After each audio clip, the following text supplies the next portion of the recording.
Bienvenue à ces bulletins d'information avec tout de suite les titres.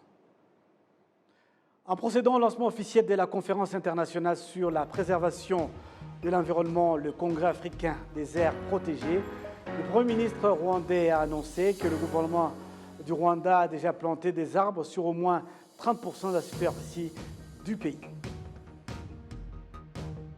Ce lundi, plus de 220 000 élèves ont passé le test national qui clôture l'enseignement du primaire au Rwanda. Ces élèves se disent bien préparés, surtout grâce aux tests préparatifs qu'ils ont régulièrement dans leurs écoles respectives.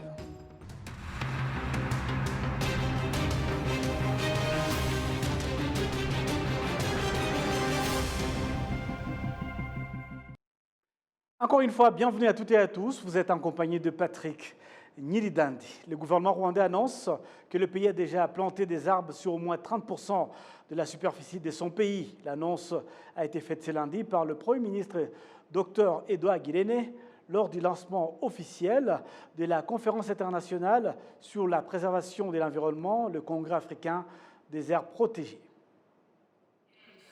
Plus de 2000 délégués se sont donné rendez-vous à Kigali ce lundi pour assister au Congrès africain des aires protégées qui rassemble les moyens de mieux conserver la biodiversité, notamment en Afrique. Le Premier ministre rwandais Dr Edouard Ngirente, qui a officiellement ouvert cette conférence, a appelé les pays africains à ne pas baisser les bras face à la détérioration de l'écosystème, mais plutôt à mettre en place des politiques fermes et des politiques de protection de la biodiversité, soulignant que le Rwanda a parcouru un long chemin dans ce sens. Le lancement de la conférence a été suivi par le lancement officiel des activités du parc écotouristique des Nyandungu, situé dans les marais des Nyandungu, ici dans la ville de Kigali. Le Premier ministre Dr Edouard Ngirente a déclaré que le développement du parc fait également partie de la vision du Rwanda de conserver la biodiversité qui représente actuellement 30% de la superficie forestière du Rwanda. We launched the Nyandungu Ecotourism Park. Nous avons visité le parc touristique de la biodiversité des Nyandungu. C'était un marais auparavant, dans un état déplorable, mais nous l'avons nettoyé et transformé en un lieu touristique et de détente. Si le tourisme est un pilier majeur de l'économie rwandaise, ce n'est pas la première raison pour laquelle nous investissons dans la conservation de l'écosystème. Ce qui est plus important pour nous, c'est que la conservation de l'écosystème que nous connaissons est importante pour le développement durable qui commence par l'environnement. Grâce à divers programmes environnementaux nationaux, le Rwanda a déjà mis en gage 30% des terres forestières du pays. L'Afrique est riche en biodiversité et peut être la première au monde. Nous avons certaines des meilleures rivières, forêts, montagnes et vallées que vous puissiez trouver sur ces continents. Nous devons donc déployer beaucoup d'efforts pour protéger et entretenir cet environnement.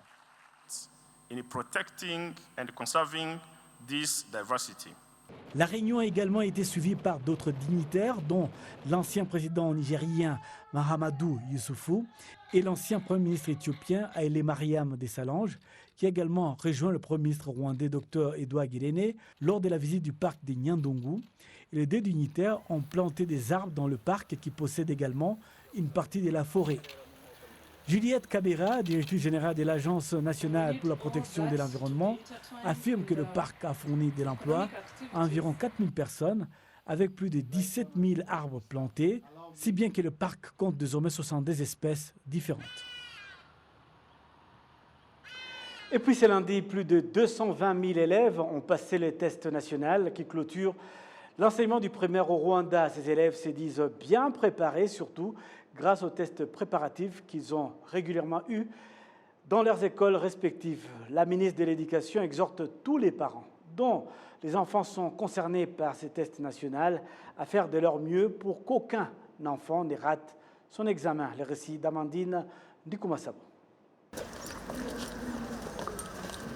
Au Rwanda, partout sur tout le territoire national, tous les élèves qui ont fini l'école primaire ont commencé un test national qui leur permettra d'aller au secondaire. Les élèves qui étaient aussi du groupe scolaire Nyagasambu en district de Rwamagana apprécient les enseignants qu'ils ont préparés non seulement en termes de révision, mais aussi psychologiquement, comme l'exprime Gihozo Uwase. Nos enseignants nous ont aidés à faire une bonne révision et ils nous ont appris comment se comporter pendant l'examen. Ça nous a permis de vaincre la peur qu'on avait.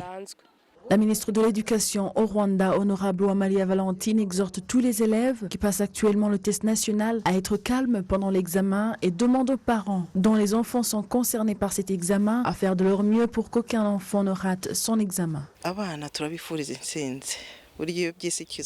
Nous souhaitons la réussite aux élèves. Ça fait un peu peur lorsqu'on parle d'examen national, mais c'est en fait simple car il s'agit de mettre sur papier ce qu'ils ont appris en classe. Toutes les questions concernent la matière qu'ils ont vue en classe. Du côté des parents, il y a des fois que les élèves s'inscrivent et au final, ils ne viennent pas tous. Nous demandons donc aux parents à faire tout leur possible pour que leurs enfants ne ratent aucun examen. Empêcher un enfant de passer cet examen, c'est lui priver un meilleur avenir.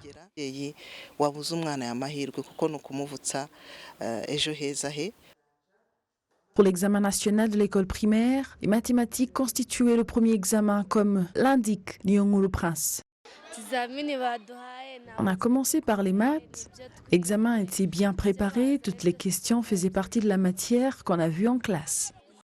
La ministre de l'Éducation au Rwanda, Honorable Amalia Valentine, se réjouit du fait que cette année scolaire ait été un succès, contrairement à l'année précédente, qui était pleine de défis imposés par la pandémie de Covid-19. 229 859 élèves sont inscrits aux examens de fin de l'école primaire à travers tout le pays, dont 126 342 filles et 103 517 garçons. Au total, les élèves de 3 556 écoles passent l'examen à partir de 1095 sites. Des experts en cybercriminalité en provenance de plusieurs pays africains sont à Kigali pour la réunion de 5 jours portant sur la cybercriminalité. Ils estiment que c'est les fonctionnements basés sur le partage d'informations qui aideraient à lutter contre ces phénomènes néfastes pour le monde. Les statistiques de l'Office rwandais d'investigation RIB révèlent qu'au cours des 3 dernières années, cet office a enregistré 550 cas de cybercriminalité, dans lesquels environ 2 milliards de francs rwandais ont été dérobés. Des criminels se sont introduits dans son compte et ont autorisé un transfert. Ils ont pris la précaution de suivre tout le système de la BNR qui autorise ces genres de transferts. Heureusement, ils ont été démasqués avant que la dernière autorisation de transfert soit donnée et cela a été stoppé net. La société Kaspersky, spécialiste en sécurité informatique, a fait observer qu'en 2021, le continent africain a perdu 10% de son PIB, produit intérieur brut, équivalent à environ 4 milliards de dollars américains suite à la cybercriminalité. Le directeur en charge des poursuites contre les cybercriminels à l'Interpol, la police internationale, Greg Jones, indique que ces criminels se servent de différentes stratégies pour atteindre leurs objectifs et se focalisent surtout sur les services financiers en s'introduisant dans les systèmes pour examiner la situation financière des entreprises et ainsi dérober des sommes importantes d'argent. Ils se concentrent sur les aspects financiers en pénétrant à l'intérieur de ces systèmes, en examinant la situation financière des entreprises et ils s'introduisent dans ces entreprises en saisissant leur email, comme s'ils en faisaient partie. Et ainsi, ils dérobent des fonds de ces institutions, des montants considérables. Le ministre de la Justice et mandataire de l'État, Dr Emmanuel Ugirashebouja, estime que la solution de ces problèmes se trouve dans la collaboration des différents organes dans le partage d'informations. Ce sont des crimes qui exigent de la police d'être toujours en avance par rapport aux criminels, car ces derniers font souvent usage de moyens de plus en plus sophistiqués pour atteindre leurs objectifs. Il faut donc une collaboration accrue entre les différentes instances en charge de la lutte contre la cybercriminalité. En plus, il faut une politique coordonnée entre États pour mettre hors d'état de nuire ces criminels.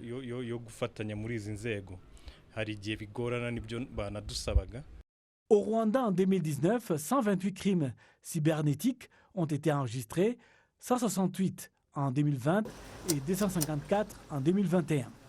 Le vol commis à l'aide des moyens technologiques en 2019 a occasionné une perte d'environ 200 millions de francs rwandais et 190 000 dollars américains. En 2020, la perte a été d'environ 1 milliard de francs rwandais et 400 000 dollars américains. Et en 2021, une somme d'environ 400 millions de francs rwandais et 48 000 dollars américains ont été dérobés. La somme dérobée au cours de ces 3 ans est estimée à 2 milliards de francs rwandais. Et puis, le ministre des Infrastructures, Dr Ernest Nsabimana, indique que l'augmentation du nombre de Rwandais ayant d'excellentes connaissances dans la manipulation de l'énergie nucléaire est l'un des facteurs qui permettront au Rwanda d'élargir les activités nécessitant l'énergie atomique. Plus de précisions avec Kassim Youssouf. L'énergie nucléaire ne concerne pas seulement la fabrication d'armes atomiques, mais elle intervient également dans d'autres domaines, notamment dans la médecine et pour lutter contre les maladies qui attaquent des cultures. Le responsable principal du Collège des sciences et de la technologie à l'Université du Rwanda, également responsable des activités de l'Agence africaine pour la recherche, le développement et la formation liées à la science et à la technologie nucléaire, le docteur Ignace Gatare, souligne que le monde est très avancé en ce qui concerne l'exploitation de la technologie moderne, dont l'utilisation de l'énergie nucléaire pour résoudre certains problèmes existants. En ce qui concerne le nucléaire, il y a beaucoup de problèmes qui sont communs à différents pays, notamment la médecine, l'agriculture, l'environnement, la gestion de l'eau. Ce sont des défis auxquels le monde est confronté et nous les avons en commun. L'AFRA a été créée pour mettre ensemble tous les Africains parce que nous avons en commun les problèmes pour lesquels nous devons ensemble trouver des idées pour les résoudre. L'utilisation de l'énergie nucléaire n'a pas encore atteint le haut niveau sur le continent africain, même si 46 pays sur le continent ont déjà mis en place une plateforme visant à partager les expériences sur l'utilisation de cette énergie. Le ministre des Infrastructures, le Dr Ernest Nsabimana, indique que s'il y a des Rwandais qui bientôt vont terminer leurs études dans l'utilisation de l'énergie nucléaire, cela va accroître les activités qui nécessitent cette énergie, surtout que le problème des connaissances a toujours été un casse-tête.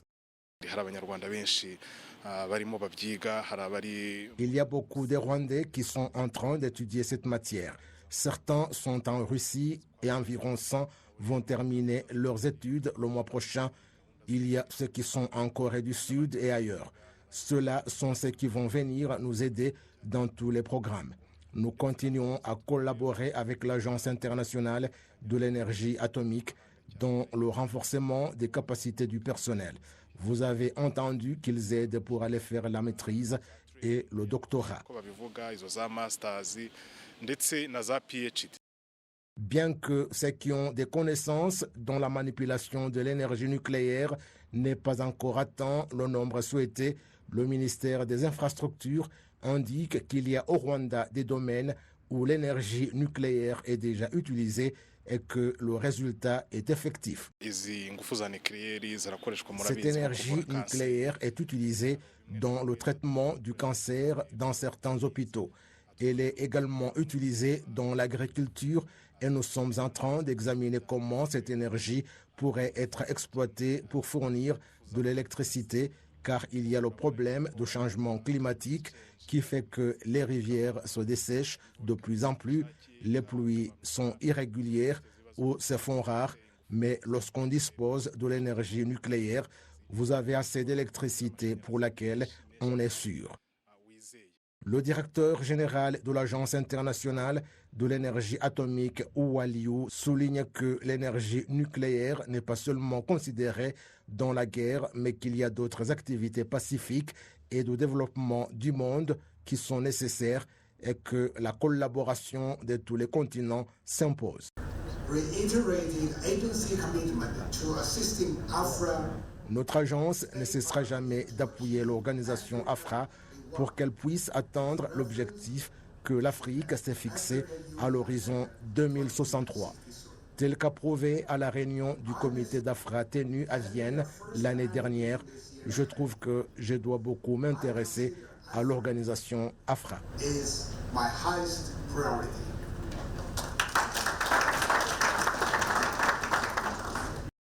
À Kigali se tient une réunion de 5 jours qui examine la situation de l'Afrique en matière de la manipulation de l'énergie nucléaire dans des activités de développement social. Les 46 représentants des pays africains vont également analyser certains éléments qui entravent l'utilisation de cette énergie sur le continent, particulièrement sur un rapport avec la gestion des infrastructures pour que cette énergie soit utilisée conformément à la loi et sans entraîner de risques. C'est donc avec ce rappel des titres que nous bouclons complètement ce bulletin d'information. Merci de votre aimable attention. Excellente suite de programme sur la télévision rwandaise.